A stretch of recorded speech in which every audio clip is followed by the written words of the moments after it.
자, 9월 15일입니다. 비트코인 현재 11만 5,300달러 정도 하고 있습니다. 제가 아까 전에 영상을 올렸었는데 영상의 소리가 녹음이 안 됐네요. 그래서 지금 영상을 급하게 다시 찍고 있습니다. 들어보셔서 아시겠지만 지금 제가 발음이 좀 좋지 않아요. 제가 저번 주에 코 수술을 했기 때문에 발음이 좀 좋지 않은 점 여러분들 양해 말씀드리겠습니다. 자, 일단 오늘도 영상의 요점부터 말씀드릴게요. 저는 롱 포지션에서 숏 포지션으로 변경을 하였습니다. 금리 인하 이후에 오히려 가격 하락의 가능성을 열어두고 하락의 무게를 싣고 있다라고 생각하시면 될 것 같습니다. 그 이유들에 대해서 하나씩 살펴보도록 할게요. 자, 일단 저는 약 2주 전이죠. 2주 전부터 계속해서 상승 쪽에 관점을 무게를 뒀습니다. 지난 2주 전 12일 전에 있던 영상을 보셔도 아시겠지만 여기 있던 추세선에 대해서 언급드리고 추세선 돌파 가능성에 대해서 이야기를 드렸었죠. 그리고 그 이후에도 여기에 채널선을 언급드리면서 계속해서 상승할 수 있는 가능성에 대해서 언급을 드렸습니다. 그런데 이 포지션들을 이번에 모두 정리를 했습니다. 보시면은 포지션 알트코인도 정리를 다 했고요. 그리고 롱 포지션 비트코인, 이더리움 수익 약 한 10억 정도 내면서 포지션 현재가로 모두 종료를 했습니다. CPI 발표 전에 종료를 했었죠. 자, 그러면 그 이유에 대해서 하나씩 설명을 좀 드려보도록 할게요. 저는 아까도 말했지만 금리 인하 이후에 오히려 하락의 가능성을 열어두고 있는 사람이고, 그리고 그 전에 그 저번 주에 CPI 발표가 있었죠. 일단은 뭐 금리 인하는 기정사실화가 되어 있는 상황이고 CPI 발표가 좀 좋지 않게 나올 것이라는 예상을 했기 때문에 저는 숏 포지션을 들어갔습니다. 근데 좀 일찍 들어간 것도 있긴 해요. 근데 저는 그 부분은 반납을 다 할 수 있을 거라 생각하고 오히려 올라오면 계속해서 숏 포지션을 지금 좀 대응을 하고 있거든요. 일단은 제가 무조건 맞는 건 아닙니다. 저도 반대로 갈 경우를 다 대비를 하고 있고 일단 저의 관점은 이렇게 보고 있다라는 건데 그 부분에 대해서 이유에 대해서 설명을 드리도록 할게요. 자, 아까도 말했지만 저는 금리 인하를 하면 오히려 하락의 가능성에 대해서 이야기를 하고 있는데 이렇게 생각할 수 있습니다. 아니, 무슨 소리냐? 금리 인하를 하면은 가격 투자 시장에 유동성이 공급이 되고 그렇게 해서 가격이 상승하는 거 이거는 기본 아니냐라고 생각을 하는데 맞아요. 이게 기본적인 교과서 내용입니다. 사람들은 무조건 금리 인하를 하면은 가격이 오른다. 알고 있죠, 저도. 금리 인하를 하면은 달러 강세가 약해지고 그러면 어디에 투자 대책을 마련해야 되는데 그러니까 여기에서 위험 자산들의 가격이 몰린다. 자산이 몰린다. 이런 부분. 이거는 말했던 기본입니다. 다 알고 있는 거예요.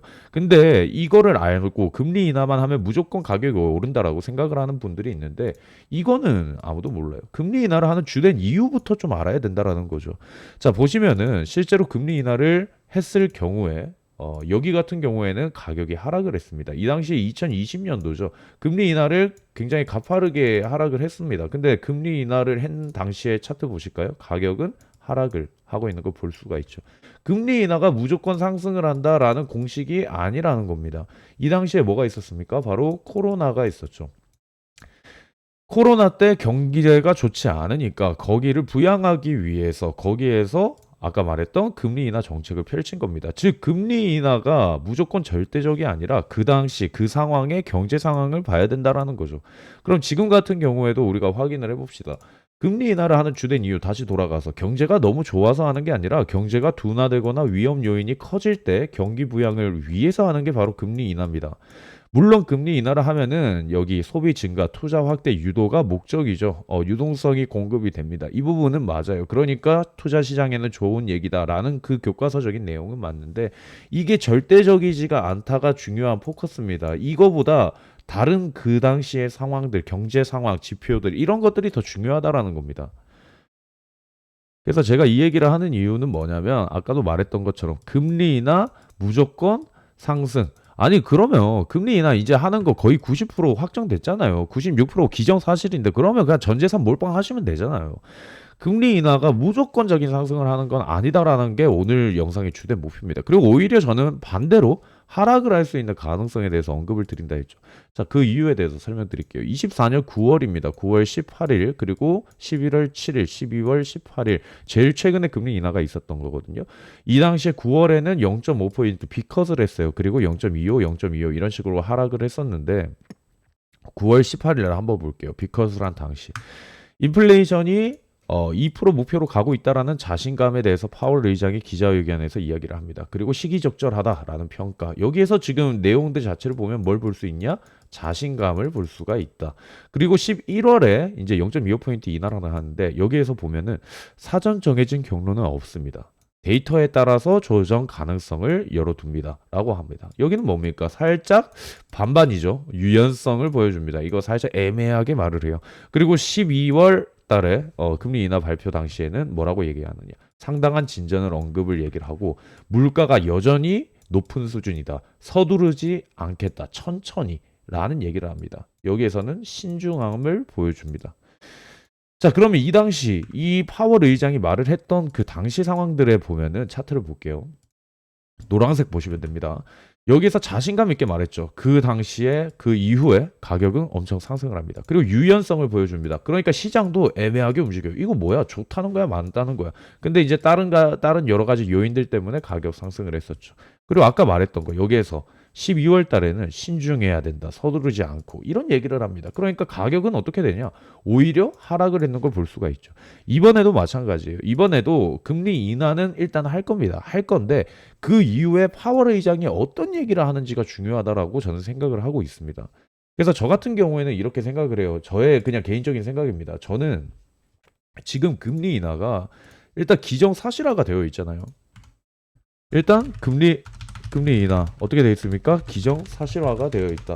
자, 그러면은 저는 이렇게 생각해요. 인하가 이미 확실시 된 상황에서는 9월식 자신감을 그대로 반복한다. 그러면 시장은 과열이 될 수 있다라고 저는 생각을 하는 겁니다. 그래서 저는 이렇게 생각해요. 11월과 12월이 섞인 뉘앙스. 이게 어떤 말이냐? 아까도 말했던 거. 11월과 12월에는 신중함과 유연성을 보여줬습니다. 아까도 말했지만 9월 18일 날 강하게 얘기를 했습니다. 11월에는 이거 데이터 좀 보고 유연하게 좀 대응할 것이다. 12월에는 뭐라고 얘기합니까? We need to take our time for not rush. 빨리 달릴 필요가 없다. 무리하지 않겠다. 신중한 얘기를 했습니다. 그래서 저는 그냥 저의 개인적인 생각입니다. 딱 그냥 단기적으로 얘기를 하면 금리 인하 그날입니다. 처음에 파월이 이제 기자회견에 나와요. 금리 인하 발표하는 건 중요하지가 않아요. 금리 인하하고 나서 이제 30분 뒤에 파월 기자회견인데 여기가 전 중요하다라고 생각을 하는데 전 이렇게 생각합니다. 처음에 당연히 1번 금리 인하를 하잖아요. 금리 인하 이유에 대해서 설명을 합니다. 그러니까 가격은 저는 단기적으로 상승해야죠. 왜냐? 금리 인하한 이유에 대해서 얘기를 하는데 뭐 예를 들면 아까 말했던 것처럼 지금 일단 인플레이션이 어느 정도 잡히고 있다. 지금 인플레이션이 잡히고 있다라는 얘기는 일단 언급은 해야 될 거 아니에요. 뭐 아무것도 안 돼 있는데 제가 금리 인하합니다. 이렇게 얘기하면 안 되잖아요. 일단 금리 인하의 이유에 대해서 설명을 하는데 뭐 블라블라 얘기하겠죠. 뭐 금리 인하 어느 정도 뭐 물가가 잡히고 있고 뭐 이런저런 얘기를 막 할 겁니다. 그러면은 일단 가격 상승을 할 거예요. 이유에 대해서 설명하니까. 아니 금리 인하를 하는데 이유가 없으면 안 되잖아요. 근데 그 이유에 저는 두 번째로 이제 얘기하는 거 아까 말했던 데이터를 봐야 된다. 앞으로 데이터 봐야 되고 세 번째 서두를 필요 없다. 저는 이 11월과 12월에 했던 이 뉘앙스, 유연성과 신중함을 그대로 또 말을 할 거라고 저는 생각을 합니다. 그래서 저는 오히려 시장이 그냥 이렇게 제가 그냥 대충 그려볼게요. 여기가 이제 금리 인하 시기잖아요. 여기에서 이제 사람들 기대를 하고 이제 슬슬 이제 움직입니다. 뭐 오르던가 뭐 이런 식으로 뭐 살짝 움직이겠죠. 뭐 이건 중요한 게 아니에요. 이런 식으로 가다가 저도 금리 인하 이때 딱 하면은 살짝 올라갈 거예요. 왜냐? 예상을 했던 부분이라서. 근데 크게는 안 올라갑니다. 이렇게 올라가다가 나중에 내용 들어보니까 이거 좋은 것 같아요. 살짝 더 올라가려다가 나중에 이런 식으로 해서 이거 뭐야? 그럼 나중에 공고히 생각해 보니까 이런 식의 움직임 나오지 않을까? 대충 그리긴 했는데 저는 그래서 살짝 올라가는 척 하다가 하락의 가능성에 대해서 저는 생각을 하고 있습니다. 이런 식으로 가다가 이거 좋은 거야 하다가 이런 식으로 내려가는 게 저는 이번에 금리 인하의 가능성에 대해서 얘기를 하고 있습니다. 그러니까 파월이 9월처럼 이런 식으로 무조건 얘기를 안 할 거예요. 여러분도 생각을 해보세요. 내가 빠져나갈 구멍은 있어야 될 거 아니에요. 파월이 여기에서 이번에 이렇게 얘기할 거라 생각합니까? 나 이번에 금리 인하한다. 이거 확실해. 이건 해야 돼. 앞으로 그리고 목표 다 잡았어. 물가 잡힐 거야. 다 잡힐 거고 이런 식으로 얘기를 안 할 거라는 얘기죠. 금리 인하를 하는 이유에 대해서는 말은 하지만 그 이유에는 신중함과 유연성이 섞이면서 시장은 오히려 애매하게 반응이 되지 않을까 생각을 하고 있어요. 그리고 아까 말했던 거 이런 식으로 금리 인하를 할 거라는 이 선반영이 벌써 다 되어 있는 상황이기 때문에 저는 오히려 반대로 내려갈 수도 있는 가능성을 이제 언급을 드리고 있는 겁니다. 선반영이 안 돼 있고 만약에 이게 확률이 50대 50 정도 뭐 이런 식이면은 애매하다 50대 50이다 이러면은 금리 인하를 했다 전 확 올라갈 거라 생각을 하는데 지금 다 선반영이 되어 있다라는 얘기죠.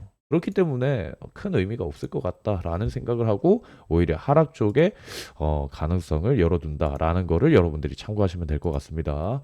자, 일단은 오늘 영상은 전 여기서 마무리하도록 할게요. 마무리하도록 할 거고 말했던 것처럼 이런 식의 내용들 실시간 계속해서 알려드립니다. 아까도 영상 올려드렸고 뭐 또 어제 같은 경우에도 그랬어요. 이 고래 저번에 우리 하락시켰던 그 고래 있죠. 이 고래도 이번에 또 던지는 모습이나 이런 거 포착이 되고 했거든요. 이런 실시간으로 대응할 수 있는 것들 여러분들 아셔야 됩니다. 지금 오늘 영상에서 이렇게 얘기했던 이런 것들 솔직히 말하면 저는 더 구체적으로 이야기를 다 드리거든요. 미리 다 이야기를 다 드렸어요. 이런 것들 여러분들 오늘부터는 대응 빨리빨리 하셔야 됩니다. 하셔야 되고 계속해서 실시간으로 정보는 영상 아래에 링크 있는 이 방에서 계속해서 드리니까 원하시는 분들 참고하시면 될 것 같습니다.